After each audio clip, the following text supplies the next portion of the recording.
en nuestra experiencia es adaptarse, adaptar las cartas, reducir todo lo que se pueda los costos, los platos que puedas vender más barato o incorporar a la carta platos más económicos, incorporarlo. Ayer hablamos de eso porque justo además había salido, o sea, hay un plato, por ejemplo, que es emblemático de los galgos, que es el hígado a la veneciana, que poca gente come hígado, pero es un plato muy económico porque el hígado obviamente es un corte muy económico. Y bueno, volvamos a ponerlo en la carta a ver si más gente se le anima. El hígado a la veneciana es un plato muy antiguo, que es el hígado cortado para decirlo todo en criollo y no usar ninguna palabra extranjerizante, en tiritas. Dorás la cebolla, bastante cebolla, casi la misma cantidad de cebolla que de hígado, en manteca y aceite, y cuando la cebolla ya se pone transparente, le agregás el hígado. El hígado no se tiene que dorar del todo, pero la idea es que se cocine ahí a fuego bastante fuerte, sarteneado, y después se le agrega vino blanco, hace ahí un poco la base de la salsa, perejil, y se sirve clásicamente con arroz o papa de sal natural. Un plato espectacular, muy invernal, muy económico. Está bien, quería hablar con vos, ya lo hicimos la otra vez, pero porque claro, la vez que charlamos era tal vez el peor momento del nivel de consumo, el año pasado la cosa estaba para atrás y bueno, hablamos no de como eso. ahora, no como ahora. Claro, sí. Me encanta, a la gente le encantaba tu risa, no me acordé. Qué grande Julián, dice Mauri DDM. Pero escuchame otro dice, habrá llorisqueo en 3, 2, 1, Edgar. O sea, vamos a ver. Porque, digamos, yo hablo con distintos rubros, distintos sectores, algunos más preocupados, otros menos respecto a justamente a la evolución, a la dinámica de esta economía, la economía real. Ahora quiero que vos me cuentes cómo está la cosa. Tenés tantos bares que quiero ver justamente, a ver qué estás detectando. Y lo otro es porque según el INDEC, el índice de precios de los restaurantes fue el que más aumentó el mes pasado. Digo, ¿cómo tan mal no les debe estar yendo? Pero bueno, después hay casos particulares y quiero ver que vos me cuentes un cachito cómo ves la cosa. No, hoy el sector está en una nueva crisis gigantesca y en algunos casos creo que sin precedentes, pues se da un combo de clase media deprimida con el consumo a la baja, que eso es una estadística bastante clara y general, que se ve desde el consumo masivo hasta en actividades recreativas, a que no hay turismo, entonces tampoco existe ese segmento que en otras épocas se empujaba mucho la gastronomía media, un poco, digamos, más de la salida de recreación. De hecho, están cerrando varios restaurantes y lo loco que se está dando es que cerraron o están cerrando en estos días algunos lugares que habían entrado en listas muy reconocidas como la guía Michelin y eso este año. Y es un poco ese combo. Sí, la semana pasada se comunicó el cierre de 2 lugares que no tienen nada que ver entre sí, pero lo que hoy está pasando en ese segmento de restaurantes es que la clase media no los puede pagar, la clase alta también restringió sus salidas. Ese dato se hizo público hace un par de semanas, que el 76% de la población había disminuido las salidas a comer afuera como gran titular, que lo levantaron varios medios. Y obviamente la clase baja quedó afuera. Y también en el combo global, hoy es fácil ver en lugares como Los Galgos, que antes había jubilados, hoy no hay jubilados, docentes, o sea, como que también va cambiando un poco la composición y el perfil de los clientes, cosa que es muy doloroso, porque los lugares tradicionales siempre tuvieron ese perfil de cliente muy tradicional, pero obviamente un jubilado cuánto gana, cuánto hace para salir a tomar café, y son las salidas que más se restringen. Así que pero hoy tenés menos gente en los... Sí, vos decime si viste, como vos tenés bares de distinto perfil, vos hacés la aclaración cuando sea necesario. Tengo un muestreo bastante amplio, porque el 878 es más nocturno, es donde más se siente la caída en todos los bares nocturnos, porque es donde, al no haber turismo y el público joven no digamos, no tiene la disponibilidad de dinero para salir de forma más cotidiana, esa salida se está reemplazando por la juntada en la casa, por salidas mucho más austeras. Y de hecho cerraron 2 bares nocturnos en el mes pasado, en el mes de abril, que están en el barrio entre Chacarita y Villa Crespo, son Sede y Honolulu, que eran bares que ya llevaban muchos años y de emprendimientos serios de traigo, no de esto que abre y cierra, sino de lugares que tenían ya un recorrido. Y hablando con los dueños, con los colegas, sí, digamos, la caída del laburo ahí es muy significativa, y te diría, creo que es el segmento donde más significativa es, que quizás es el menos visible. Después restaurantes, hay en la categoría más, esto te decía, medio alta, como pueden ser los lugares como, no sé, en nuestro caso, Raix, se siente mucho y es en el segmento este donde digo que están cerrando también en estos momentos. Se comunicó ya el cierre de dos, uno que se llama Franca y otro que es Salt, que son dos lugares de perfil medio alto, de perfil, digamos, más, si querés, de cocina internacional, no sé cómo llamarlo, para no usar la palabra gourmet, que es bastante pelotuda, pero que habla un poco de ese perfil de cliente, que son restaurantes que también lo que más cambió, hablando entre colegas y lo que resaltan varias notas, es que esos restaurantes hace un año y pico en pesos salían casi lo mismo o aumentaron un poco actualmente en precios, pero que en dólares duplicaron. Entonces, que para el extranjero ya son carísimos y para el local son imposibles. Que eso, no sé, en una nota que hizo una cronista norteamericana que vive en Argentina, llamada Ali Lazar, hablaba de uno de los restaurantes más exitosos que tiene Buenos Aires en los últimos tiempos, que es Grand Avant, que queda exitoso a nivel de reconocimiento internacional, y además que es un local muy chiquitito, en Scalabrini Ortiz, de cocina muy osada, pero siempre fue un lugar barato, de $17. Digamos, para ser un lugar de muy alta calidad nunca fue caro, de $17, y hoy, con la misma propuesta, se le va a $38. Entonces, en esa ecuación es en la que está frita la gastronomía, cuando se tiene que seguir aumentando porque sigue habiendo inflación, menos, pero hay inflación, los alquileres se siguen actualizando por IPC, salarios se siguen actualizando, entonces tenés que seguir subiendo algunos precios, pero cada vez es más difícil alcanzar esa ecuación. Y después tenés las particularidades que tiene. Empezamos ahora temporada baja de turismo internacional, arranca el frío, entonces el invierno viene crudo. Mirá vos, no tenía esa. Mira acá, Angie dice, quiero decir que esto es muy real. Hoy cuando tenemos que salir lo pensamos dos veces. Cuando años atrás salíamos a comer afuera, tomar un café con tostado o medialunas, muchísimo más seguido. Exacto. Eso nos está pasando a todos. Eso es medio universal, que esa decisión de consumo se piensa 3 veces, y que la gente que antes salía a comer con cierta asiduidad hoy lo piensa 2 veces y elige lugares más económicos. Se está hablando también en el mundillo gastro como de la bodegonización de la cosa, como que los restaurantes que antes tenían un perfil o que querían determinada propuesta terminan haciendo propuestas más económicas, que eso es como un poco ley de oferta y demanda, si querés, para ponerlo en términos más reales, que sí. Si no tenés clientes que puedan pagar eso, se va nivelando para abajo para poder alcanzarnos. Intentamos no caer ahí, pero qué sé yo. Hay veces eso te iba a preguntar, ¿no? si una de las medidas defensivas era modificar el menú, digamos.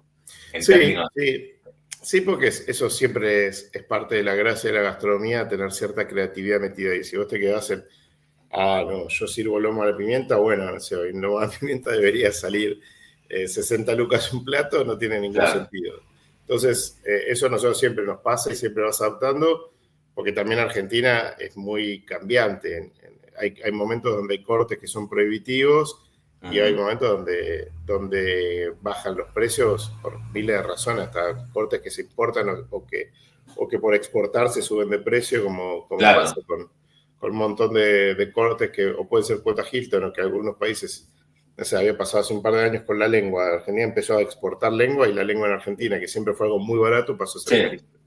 Hoy, obviamente, los cortes de primera, ojo de bife, lomo, bife chorizo, todo eso se ha hecho muy caro y es más difícil meterlo en una carta a un precio que no sea ofensivo para un consumidor local, ¿no? ¿Y qué metes en vez de un bife de chorizo o lomo a la pimienta? Como digo, ¿con qué lo reemplazaste? En invierno es más fácil porque el invierno es más amiga de la olla y la cuchara, y es una gastronomía que a nosotros siempre nos gusta. Entonces puedes usar cortes de los que son más duros, que necesitan más cocción, y hacer guisos. Después, milanesa siempre en Argentina sobrevive. Hoy está más cara que en otros momentos, pero digo, en el comparativo precio dólar, ves que está mucho más cara que en otros momentos, pero siguen siendo muchos los cortes que puedes utilizar ahí. Nosotros siempre usamos pelleto o cuadril, y eso, digamos, tiene un precio más alto, pero sigue siendo igual todavía competitivo. Y después, las cartas en general en Buenos Aires, cada vez más pollo y cerdo. Eso es así. El argentino ha trasladado gran parte de su consumo de proteína, hace proteínas mucho más económicas, entonces eso lo ves en las cartas, sobre todo en las cartas de los bodegones, que quizás antes era más generoso en las porciones de carne vacuna y hoy es más austero. Siempre nuestro laburo tiene una cuota de creatividad indispensable para sobrevivir y para adaptarse a cada una de las etapas, porque Argentina hace un año y medio, esto ya todo lo hemos dicho, era uno de los países más baratos del mundo y hoy, ayer hablaba con un mexicano que había venido hace un año y medio por un trabajo académico, un tipo que vive en Maryland, en Estados Unidos. Me decía, le dije a todo el mundo que era el país más barato y ahora me quieren matar. Venía con un grupo de estudiantes y de compañeros. Claro, y en esa ecuación, hace un año y medio, comer éramos muy baratos, salir, el consumo general era barato y hoy la ecuación es la opuesta y la gastronomía creo que ahí es la que está más afectada porque a precios internacionales es ridículamente cara. Eso es un dato que lo vienen levantando todos los economistas, ¿no? Sí. Es más caro comer en Buenos Aires que en Madrid. Eso es claro, sí. Bueno, y así digamos, cuando te vas a comprar un electrodoméstico también, ¿no? Ni hablar. Pero acá, mira, Bruno te hace una pregunta que te la traslado, a ver si te querés responder, porque dice, entonces, ¿quién patenta todos los 0 kilómetros que se venden? Que, entre paréntesis, te cuento, digamos, este año 620.000 0 kilómetros se van a patentar. Dice, los mismos que no pueden pagar un tostado. Mira, dice, está raro esto, dice Bruno. Aparentemente sí, yo siento lo mismo, porque, a ver, se hablaba antes de que cierto perfil de consumidor, y hace una generalización, y esto me excede a mí porque no soy economista, que la gente volcaba la guita al consumo inmediato porque la plata quemaba y porque era imposible acceder a un 0 kilómetro o acceder a un lavarropas. Entonces que la gastronomía ahí estaba beneficiada porque también salía de la pandemia, era bueno, placer inmediato, pasarla bien, encontrarse con amigos, sociabilizar, teatro, digamos, todas las actividades ociosas y culturales estaban en alza. Hoy parte seguramente de la crisis de la gastronomía tiene que ver con el efecto opuesto, que hoy quizás es más tentado renovar electrodomésticos o comprarse un auto, depende del ingreso, y le pongo en la misma balanza, sí, claro. Que no sea el 0 kilómetros, pero sí se puede comprar un lavarropa, y entonces quizás la gastronomía, porque de hecho el mes pasado se habló mucho que había sido un muy buen ciclo de estos de Black Friday, de los descuentos de... Sí. Al mismo tiempo, para nosotros, para nuestro sector, fue uno de los peores meses de los que se tiene, todavía no hay estadísticas oficiales, pero Boca de Urna decía que era de los peores meses en los últimos tiempos. ¿Y por qué? Porque en mayo, ya lo escuché eso, creo que no me acuerdo, ayer hablé justo con supermercados, fabricantes, y me dijeron lo mismo, mayo fue un desastre. ¿Pero por qué? A ver... No sé, a ver, yo lo que te puedo decir más lo que siento. O sea, para cierto sector de la población está en una situación desesperante. Y está en una situación, digamos, hacíamos este raconto de recién, que si vas a todo empleado público, o sea, estatales, docentes, jubilados, científicos, o sea, personal de salud, hay enormes sectores de la población que están más dañados que nunca, y lo veo, no sé, mi mujer es docente en la UBA, en este momento está dando clase y las pagas son miserables, ya lo sabemos, y entras en toda esa deriva. Y después hay un sector de la población que me parece que también coincide muchas veces con el que sostiene todavía el discurso de este modelo, que está en una cuota, en la porción más ganadora, entonces se tira al consumo de objetos que en los últimos años quizás estaban más lejos de su poder, como pueden ser bienes de medio y largo plazo, ¿no? Estructuras C152 dice, es que vas a comer en un restaurante y te sale una licuadora por cabeza. La verdad que lo ejemplificó de una manera, viste, tal cual, porque en los electrodomésticos tenés, a lo largo de este año, baja de precios, y lo que nosotros estamos charlando acá es que no te queda otra, en tu caso, que aunque quisiera mantener, y no podés porque los salarios van para arriba, el alquiler, las tarifas, ¿no? Y la comida. La ecuación está rota para la gastronomía, porque entre el aumento de costos, a ver, no es que acá, no es que nadie aumenta los precios porque se quiera salvar el año con un aumento, ni tampoco, o sea, que el sector está en crisis te lo dice cualquier estadística porque el consumo está a la baja, pero no se pueden bajar los precios porque cuando se la cuenta total, la rentabilidad de la gastronomía la tendencia sigue siendo a la baja en los últimos años.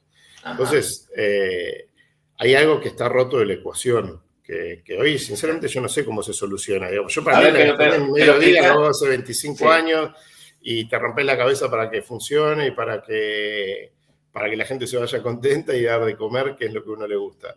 Pero a ver, explicarnos a todos, digamos, qué significa cuando decir, y acá la gastronomía, la ecuación está rota. A ver, ¿qué significa? Porque mientras tanto, me imagino, estás hablando de un gran esfuerzo que estarás haciendo para sostener todos estos bares y restaurantes que tenés, digamos. Pero a ver, ¿qué significa y cómo haces para bancar todo abierto, no? Mira, salvando las distancias como si fuéramos industriales, pero que no podemos producir en Paraguay, como dijo ayer el presidente de la UIA, que sale más barato. O sea, en Argentina producir es muy caro y está lleno de grandes como números que están detrás de cada negocio gastronómico, donde, qué sé yo, la composición salarial obviamente tiene un peso muy significativo, siempre la gastronomía más de un 30% de lo que pagas en un ticket es fuerza de trabajo, alquileres y servicios también están teniendo un peso muy significativo, el peso de los alimentos, obviamente, si ves lo que aumentó la carne en el último año, es muchísimo más de lo que aumentó el precio de los restaurantes, y que toda esa ecuación termina siendo que sí, digamos, que la volatilidad de la economía argentina siempre afecta por un lado u otro. Cuando era que éramos muy baratos, quizás la gastronomía estaba más favorecida en sentido, pero después la economía estaba rota. Hoy la ecuación es la opuesta. Entonces, cuando hables con cualquier gastronómico, te va a decir lo mismo. Claro. Que la rentabilidad no llega al 10% y estás hablando de son inversiones de cientos de miles de dólares que tienen millones de contingencias para que la ecuación final termine siendo muy chiquitita. Sí, sí, no vengo acá a victimizarme, porque es mi vida y a mí me gusta hacer lo que hago, pero claro, sí que está en una situación particularmente jodida. Sí, sí, sí. Mira acá, Juan dice, creo que es esto que estás diciendo, bueno, el problema son los costos fijos, se volaron y al haber menos consumo se divide por menos cubiertos, pasa eso en todos los rubros, dice Juan. Exacto. ¿Desde cuándo vos estás laburando de esto? De tener los bares y... Empecé a laburar en gastronomía a los 18 y tuve mi primer bar, que era un antro muy under, a los 22. Porque en la post-crisis del 2001 me alquilé una casa con unos amigos y empezamos como muy amateurmente un bar. Pero bueno, mi negocio más... que llevo hace más años, es 878, lo llevo hace 21 años, de que tengo 22 años. Sí, sí, sí. Y eso hace cuánto. Hemos pasado todas. Claro, a eso iba, digamos. Hemos pasado todas, digamos. Y ahora, nada, estamos en un momento donde es raro por la memoria que tenemos, digamos, de lo que significa no, digamos, estar con el dólar estable, una inflación que bueno, que va a la baja después de haber tenido años, digamos, una inflación muy, muy jodida, y yo digo, por eso es un momento raro, pero vos con tu experiencia, digamos, ¿qué olfateás, qué estás viendo respecto de este momento? Donde, si yo tal vez te decía hace 2 años, che, mirá, dentro de 2 años la inflación va a ser muy baja, o por lo menos, digamos, en términos relativos estamos hablando, ¿no? Si te comparás con lo que pasa en Brasil, no está baja, pero en términos relativos va a estar mucho más baja, y bueno, la cosa más ordenada y el superávit fiscal, el dólar estable, y tal vez vos hubiese dicho, dame ese país, y sin embargo, digamos, a principio de este año pensábamos que iba a ser un poco así, y lo hablábamos con los equipos de laburo y con colegas, que parecía un escenario donde se podía parecer un poco más a los 90, digamos, donde podías tener una economía más estable y cierto sector de la población volcada al consumo, entonces podían ser años buenos. Pero después lo que va pasando en Argentina y en el mundo es impredecible, porque después desde que asumió Trump, empieza a cambiar todo muy, muy, muy fugazmente y en Argentina se siente también un poco la crispación y el estado de hartazgo y de conflictividad que hay, y que la economía no acompaña de la forma que dicen que está acompañando. O sea, nosotros la gastronomía es como un primer termómetro. Cuando te baja el consumo, sabes que después salen en el diario diciendo que bajó el consumo, porque lo medís claro, en el día a día, en el minuto a minuto. Pero si bien no tenía optimismo sobre este gobierno para nada, sí que pensábamos al principio de año podía ser ordenado, que podía ser un año donde decir, bueno, si ciertas variables se acomodan, podemos tener un año donde al menos la cosa se mantenga y no decaiga. Y hoy es caída de cantidad de cubiertos con respecto al año anterior, caída del turismo Claro. y de aumento todavía de costos que no a la misma velocidad que antes, pero siguen aumentando. Entonces, Y en ese... No, perdón, te interrumpí, pero en no, por eso favor. de hemos pasado todas, y esta vos, ¿cómo pensás que la vas a poder surfear? En esto vos decís, mira, me están aumentando los costos, cada vez viene Mira, menos gente, siempre digamos, en la gastronomía siempre pasa un poco lo mismo que el advenedizo es el primero que sale volando porque se da cuenta que es una actividad medio enloquecedora.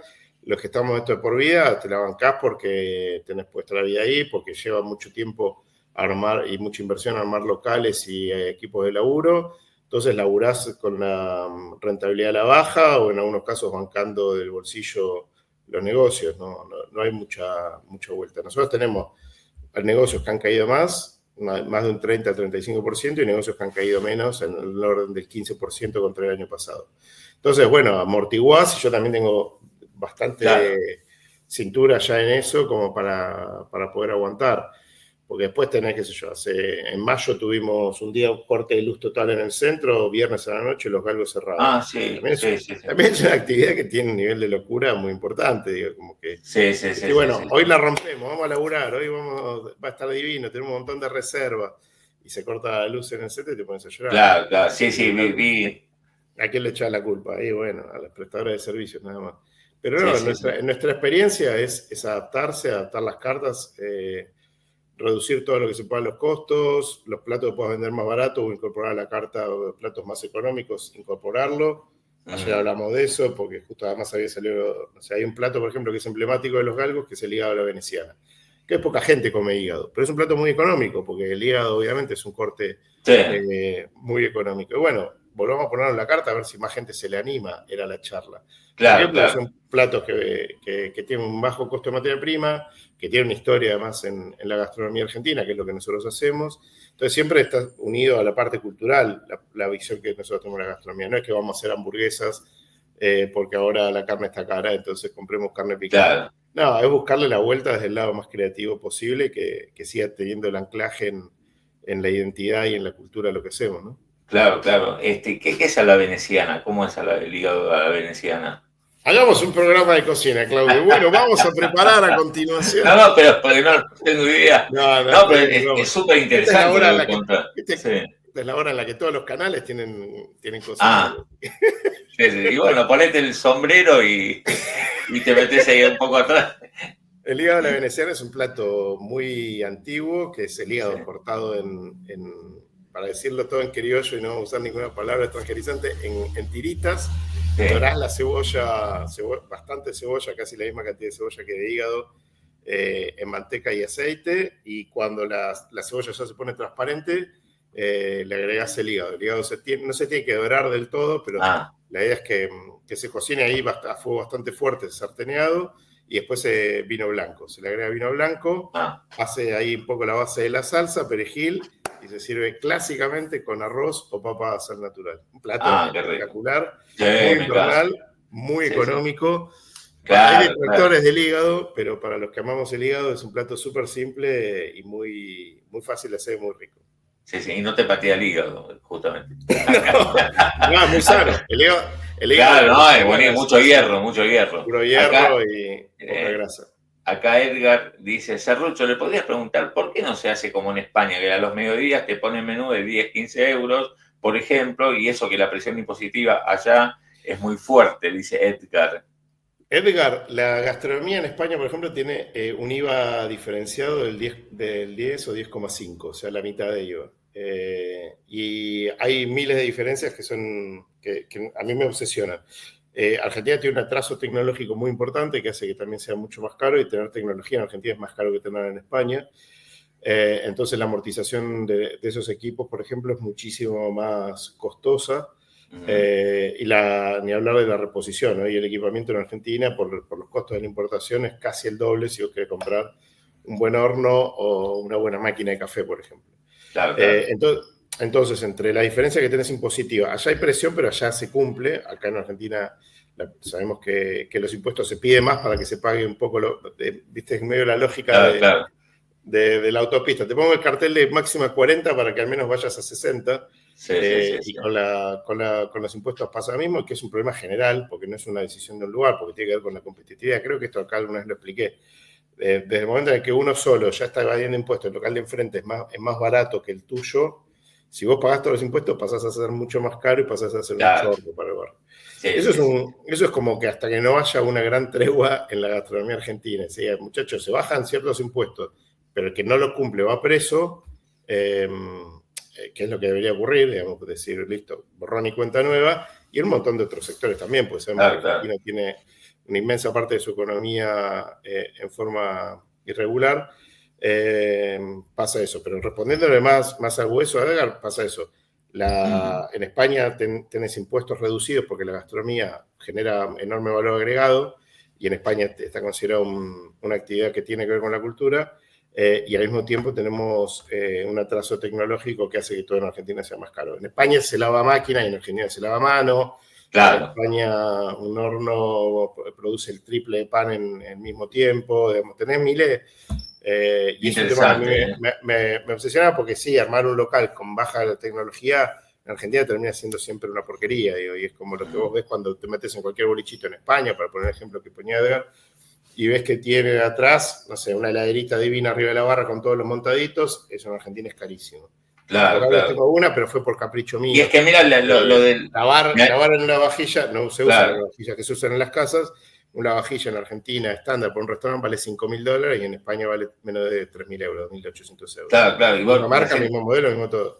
Mira, yo ayer contaba una cafetera, yo soy fanático del café y me contaba un amigo que la cafetera que acá vale 2.100.000 pesos, se la estaba trayendo de España a 500 euros, ¿viste? La misma cafetera, una Philips nueva. Entonces eso para un bar, yo puedo decir, bueno, no me la compro y listo, pero para un bar, ¿cómo hacer? Che, acá mirá, me dice, pará que tengo un hambre bárbaro, un capo, dice, Daniel, vas a salir adelante. Javier dice, banco el hígado a full, qué rica el hígado cebollado, excelente, yo lo hago así como mi abuela, con puré, le mete él. Con puré de papa, por supuesto. Acá Rubén dice, curiosidad, ¿por qué los galgos? Te pregunto si así lo vamos cerrando. Le puso el gallego que lo inauguró en 1930.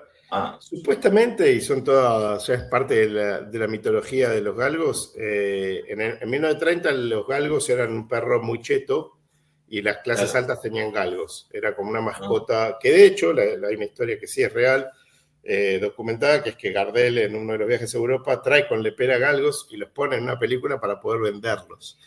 Porque Carlitos Gardel se las rebuscaba de ese modo. Y además se supone que también le podrían haber gustado la carrera de perros, porque les gustaba el escolazo en esa época a los muchachos, claro. pero como el barrio de Los Galgos ahora es un barrio muy céntrico, pero en el pasado era un barrio muy cajetilla, con la Escuela del Salvador enfrente, cerca del Teatro Colón, cerca del Congreso, digamos, toda la avenida Callao de aquel entonces era una avenida muy paqueta, entonces Los Galgos sonaba también como algo de cierto refinamiento. Es un edificio histórico de Buenos Aires de 1870 y pico, que fue primero residencia de la familia Lezama, digamos, todo el origen de la propiedad y del bar está documentado, pero el porqué del nombre no hemos encontrado información más certera que esta, que siempre fue la que se repitió posteriormente. Claro.